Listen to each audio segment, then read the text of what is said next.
Oi everyone, Rusty here, and in this video we're going to talk about contractions, but not the formal ones. We're going to talk about the ones that native speakers use in day-to-day conversation. Like in English, we end up using wanna, gonna, gotta. In Portuguese, we do the same thing.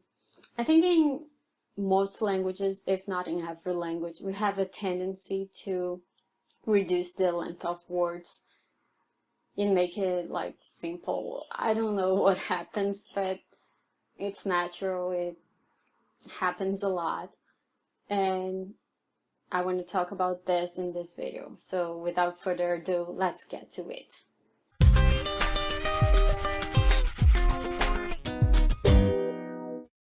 The first example that I want to give is actually a verb. It's a very important verb, and it is the verb to be. It has two translations. The first one, ser, and the second one, estar. The second one is like a temporary thing, and that's the one we reduce a lot.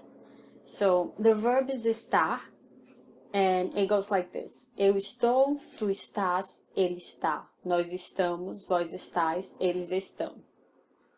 That's simple present. The short version of the verb estar, we simply remove the es in the beginning. And in the first person, we actually change it a little bit, and I'm gonna list the forms right here. So it will become eu tô, tu tás, ele tá. Nós estamos, vós estáis, eles estão. But since it is informal and we don't use like vós in an informal context, vós tais, it sounds a little weird. And the same goes for the past tense. Eu tava, tu tavas, ele tava. Nós estávamos. I'm not so sure if we use like very frequently. We would be more likely to say a gente tava. And eles estavam. So you see that actually eles estavam, eles estavam. I think we reduced it because it's like a repetition, so we just simply make it eles estavam. Okay, let's move on to the next one. And it will be você or vocês, you in Portuguese. So we end up saying se and seis. For example, onde você tá? Onde você tá is the short for onde você está. Where are you? Number 3. Para a, or para o. In English, we would translate to the, or for the. And one example would be, eu vou pra escola. I'm going to school. Or, ele vai pro museu. He is going to the museum. So, eu vou para a escola, eu vou pra escola. Eu vou para o museu. Eu vou pro museu. The next one came from the expression vamos embora, which means let's go when you're leaving a place.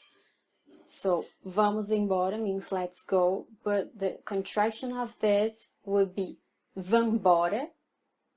So part of vamos and part of embora, vambora, or simply bora. When you say, bora pra praia, let's go to the beach. So, when you say vamos embora, it's when you're leaving, but when you say bora, it also works like an invitation. So, bora pro parque, let's go to the park. And that's how we use it. The next one is also very popular. It's the word né. Né is the short for não é, like isn't it? Let me give you an example. Você realmente gosta de chocolate, né? It's like, you really like chocolate, don't you? It's like the confirmation in the end of a question to reinforce it. The next one is even shorter, simply ó. Ó is the contraction of olha, look. So it's when you want someone to pay attention to something. Like, ó o que tá acontecendo. Look what's happening.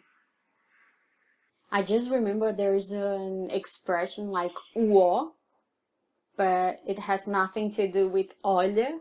Uó is simply something that is awful, horrible. That's uó. But that should be in a different video. Let's get back to contractions. And the next contraction is PERA. PERA is the short for ESPERA, wait, hold on. And there's also a variation of PERA, which is Perai. We sometimes say, Perai, volto já. Like, hold on, I'll be back soon. Espera aí will be like, stay there, or hold on. Next we have thank you, which is obrigado for men and obrigada for women. But we often say brigado and brigada. And in response to that, we could say de nada, por nada, sem problema, no problem in English. But some people say like imagina, or the contraction magina. Magina or imagina is like literally like imagine or think about something. So imagina is like it was nothing, don't think about it. Or we simply say magina. Then we have tendi. Tendi is the short for entendi, or I got it, I understood. And last but not least, we have que, or que. I heard it can be confusing, but que or kiki, it's because when you say it fast, it sounds like a little bit funny, que. And it means o que é que, what is that? So one could say, o que você tá fazendo?